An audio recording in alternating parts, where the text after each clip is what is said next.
시진핑 중국 국가주석이 제로 코로나 정책 완화를 시사했습니다. 중국 정부의 코로나 방역 정책 전환 가능성은 미 연준의 금융긴축 속도 조절과 함께 글로벌 증시에 키를 쥐고 있는데요. 얼마 남지 않은 12월 증시와 내년 증시에 어떤 영향을 미칠지 알아보겠습니다. 한지영 키움증권 투자전략팀 연구원 나오셨습니다. 어서 오십시오. 네, 안녕하십니까. 네. 자, 요즘 글로벌 증시 항상 미 연준의 이 금융긴축 속도 조절하느냐 안 하느냐 이런 데 관련 있다가 관심을 갖다가 네. 갑자기 중국의 코로나 정책 완화로 지금 옮겨가는 분위기입니다. 네. 시진핑 주석도 지금 완화 가능성을 시사했는데 네. 어떻습니까? 이게 코로나 방역 좀 폐지하는 수순으로 가는 겁니까? 전면 폐지는 조금 시간이 걸린다라고 볼 수가 있는데요. 왜냐하면은 제로 코로나 정책을 지금 백지시 사태와 이제 영향을 받으면서 지금 시점에서 전면 폐지를 해버리면은 이거는 중국 정부의 정책 실패를 이제 시인하는 격이 되기 때문에 중국 정부 입장에서도 이거는 조금 조심스럽게 생각할 겁니다. 대신에 완화의 속도는 저희가 기존에 생각했던 것보다는 빨라지고 있다. 여기에 좀 주목을 해보시고 이로 인해서 최근에 이제 우리나라 화장품주들이나 여행주들, 철강, 화학 중국에 대한 노출도가 높은 업종들의 주가가 상대적으로 셌던 것도 바로 생각보다 빨리 풀리고 있는 제로 코로나 방역 이게 재료로 작용했다 이렇게 보시면 될 것 같습니다. 아, 그래요? 네. 그러니까 코로나 방역 규제 철폐는 많은 시간이 걸리지만 완화는 생각보다 빨리 진전이 될 것 같다. 네, 맞습니다. 네. 그러면 지금 시장에 예를 들면 아시아 증시 이런 데 좀 이 영향이 바로 지금 나타나고 있습니까? 네, 거의 사실상 지난주부터 나타나고 있다라고 보시면 될 것 같고요. 오늘도 지금 중화권 증시뿐만이 아니라 한국 증시 같은 경우도 전체적으로 대형주들이 취약한 주가 흐름을 보였는데 중국 관련 이제 여행주들이나 소비주들, 화장품주들 이러한 종목들은 지금 주가가 상대적으로 견조하고 좋았습니다. 그래요. 여행주 그러면 화장품, 항공회사 주식도 괜찮은 영향을 좀 긍정적으로 여행과 기대해요? 관련된 저희가 흔히 말해 리오프닝과 관련된 종목들이 다 같이 좀 동반 강세를 연출하고 있는 현실입니다. 네. 오늘 홍콩 시장도 상당히 이것 때문에 그러면 이렇게 많이 좀 뛴 거죠? 네, 맞습니다. 네, 이 코로나 방역 규제 완화 얼마나 빠른 속도로 이루어질지 투자자들 관심이 많네요. 네. 코로나 정책과 함께 역시 또 미 연준의 금융 긴축 속도 조절 관심이 많습니다.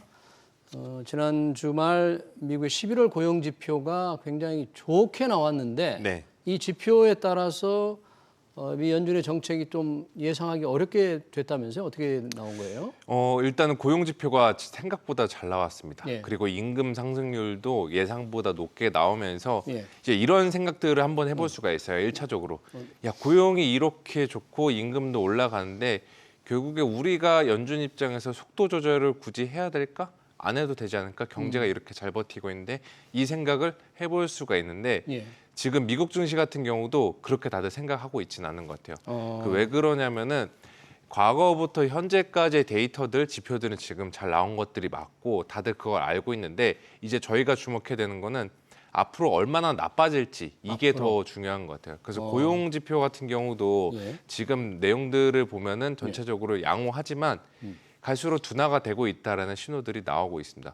얼마 전에 이제 계속해서 방송에서도 많이 얘기를 했는데 빅테크주들도 감원에 되게 대규모로 나서고 있고 미국의 이제 대표적인 경기 선행 지수인 ISM 제조업 지표 같은 경우도 지금 경기 위축 국면으로 코로나 팬데믹 이후 처음으로 진입을 했습니다. ISM 전체적으로 그래서 지표들이 안 좋게 나오는 구간이기 때문에 과거에는 저희가 이러한 것들이 있었어요.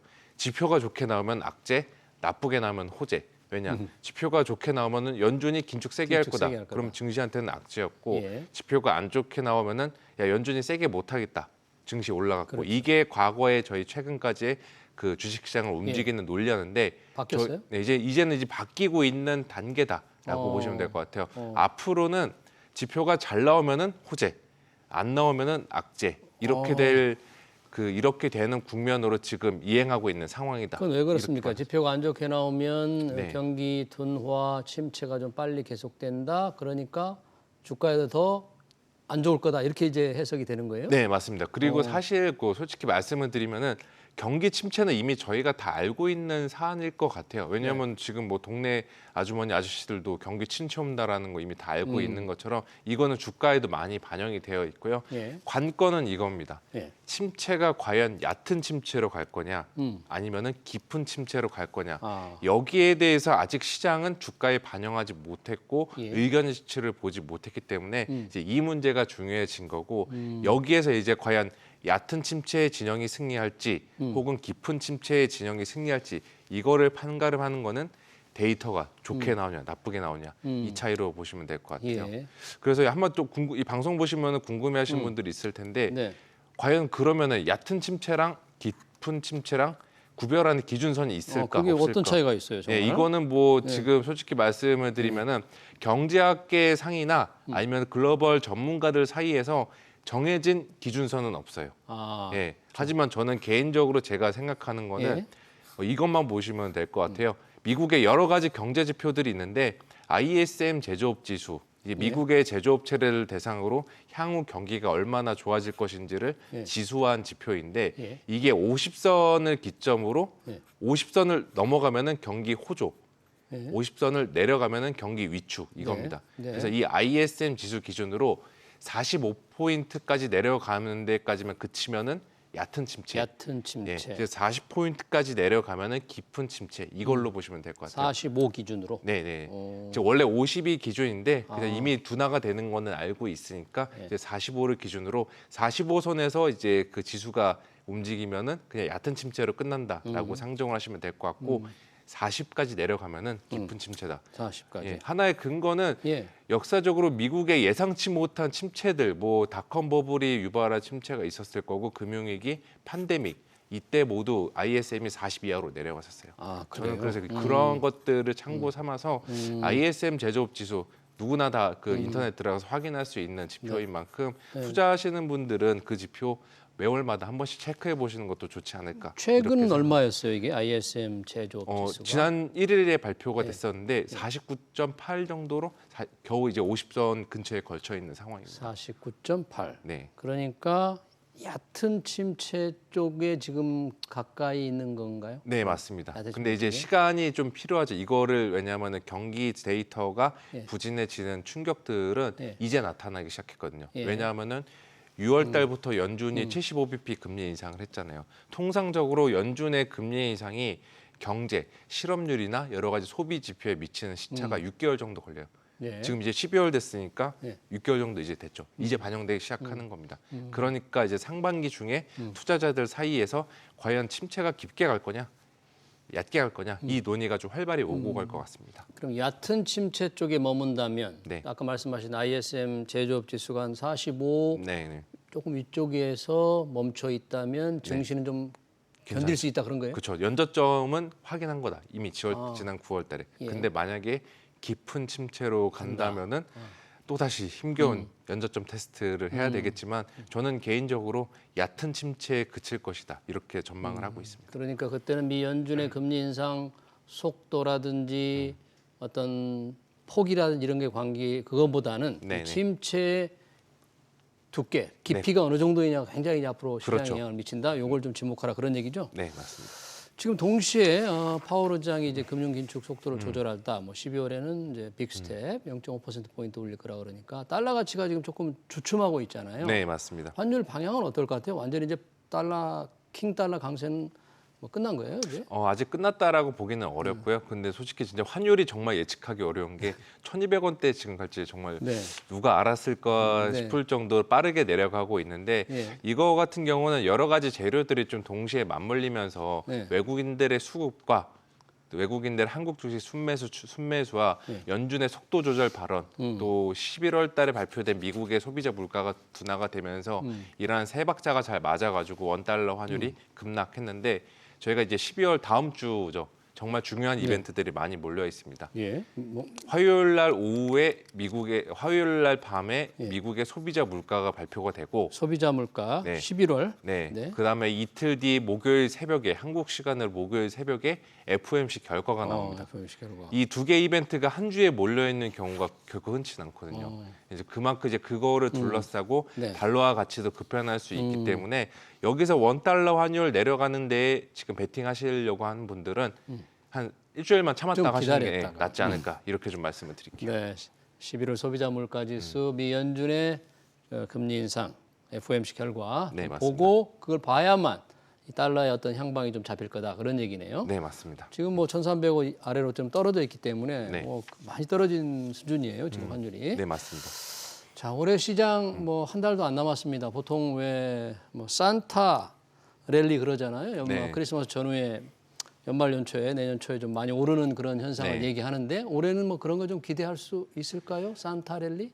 산타 랠리 올지 안 올지 저도 솔직히 확신을 하기는 어렵지만 그 분위기 자체는 그냥 현재 분위기 코스피 기준으로 지금 2,400에서 500 이하의 이상 이 박스권 흐름으로 가지 않을까 이렇게 생각하고 있습니다. 이것도 역시나 산타 랠리를 결정하는 요인은 아무래도 이제 12월 FOMC, 11월 소비자 물가인데 이거를 저희가 섣불리 예측하기가 조금 어려운 상황이거든요. 물론 이제 이런 생각도 할 수 있죠.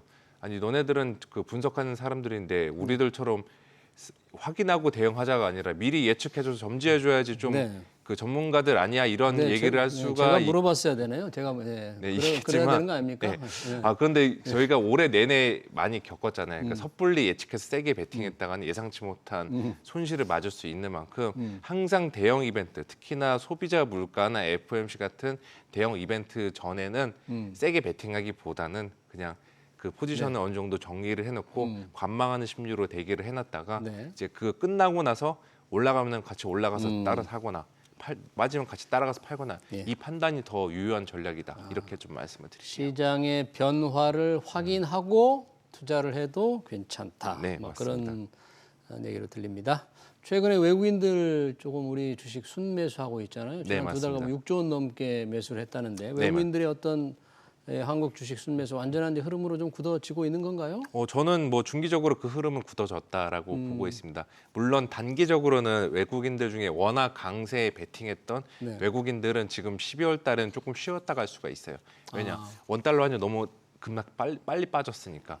근데 이제 그거 말고 외국인들의 순매수를 자극한 요인 두 가지가 더 있죠. 뭐 한국 증시의 밸류에이션도 있을 거고 또 외국인들의 한국 증시에 대한 지분율이 여전히 역사 최저 수준이에요. 지금이? 여전히 그렇게 10월, 11월 달 두 달 동안 6조 원을 샀음에도 불구하고 지분율을 많이 채우지 못했어요. 이 말은 이들 입장에서는 한국 증시 얼마든지 들어올 만한 유인들은 저는 계속 있다 이렇게 보고 있기 때문에 중기적인 관점에서는 외국인 수급 거의 2년 동안 외국인들은 셀 코리아였었는데 이제는 바이 코리아로 상정하셔도 무방하지 않나 이렇게 생각하고 있습니다. 여전히 외국인 보유 비중이 또 낮은 상태이기 때문에 맞습니다. 좀 더 높일 여력이 있겠다 그런 얘기네요. 네, 맞습니다. 주로 외국인들이 많이 사온 종목들은 역시 대형주 위주죠. 그렇죠. 아무래도 그냥 시가총액 비중이 높은 삼성전자, 뭐 LG 에너지솔루션 이러한 종목들인데 그에 말고도 이제 좀 차별화돼서 실적이 나오는 주들은 계속 좀 같이 사고 있더라고요. 대표적으로 우리나라 화학업체들.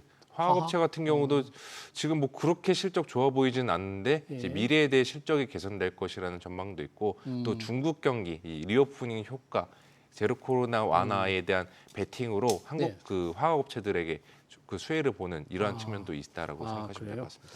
외국인들이 많이 사는 게 이제 삼성전자 그동안 많이 사왔잖아요. 오늘 지난 주말 조금 팔긴 하던데. 네네. 이게 뭐 삼성전자 주가가 조금 올라서 일부 투자자들 사이에서는 7만 전자도 바라본다 어쩌고 했는데 지금 보니까 자칫하면 6만 전자도 무너지게 생겼어요. 어떻게 보세요? 그렇죠. 항상 이게 삼성전자 모두가 관심이 많은 종목이다 보니까 신기하게도 이제 7만 전자, 8만 전자 이야기 나오면은 주가가 반대로 가더라고요. 그래서 지금 그거 같은 경우는 차익 실현의 영향도 있다라고 생각을 하고 있고 또 다른 하나는 아직까지 반도체 업황이 본격적으로 턴어라운드 되는 것에 대해서 다시 좀 자신감을 잃어가고 있는 구간인 것 같아요. 그래요? 최근에 이제 그 글로벌 반도체 리서치 업체들에서도 램 가격 반등 좀 늦어질 수 있겠다. 수요 둔화 좀 더 있을 수도 있겠다. 이러한 전망들을 제기하면서 이제 단계적으로 좀 그 가격 부담이 형성되고 있는 것 같습니다. 대신에 저는 삼성전자나 SK하이닉스 모두 바닥은 지난 9월달에 다 확인을 했다라고 보는 입장이기 때문에 지금 뭐 굳이 파는 것은 그렇게 유인이 없다라고 보고 있고요. 그냥 오히려 빠질 때마다 계속 모아가시는 거에 더 좋지 않을까. 결국에 내년도 시간이 지나면은 대장주는 반도체가 되지 않을까 저는 내년? 이렇게 생각하고 있어서 단기적으로 보면은 지금 삼성전자 투자할 만한 유인은 없지만 조금만 길게 한 반년에서 1년 정도만 길게 보셔도 삼성전자는 지금 사기에 좋은 자리다. 이렇게 좀 말씀을 드릴게요. 업황 턴어라운드가 내년 중에 있을, 뭐 네, 상반기 맞습니다. 중에 있을 것으로 좀 예상을 우리 연구원님 하시고 있는 거예요? 네, 맞습니다. 네. 외국인들도 지금 그런 생각으로 그동안 네, 조금 그렇게 들어오는 사왔나요? 외국인들이 있다라고 보시면 될 것 같습니다. 예, 알겠습니다. 주간 증시 전망 여기서 마치겠습니다. 지금까지 한지영 키움증권 투자전략팀 연구원이었습니다. 연구원님 고맙습니다. 네.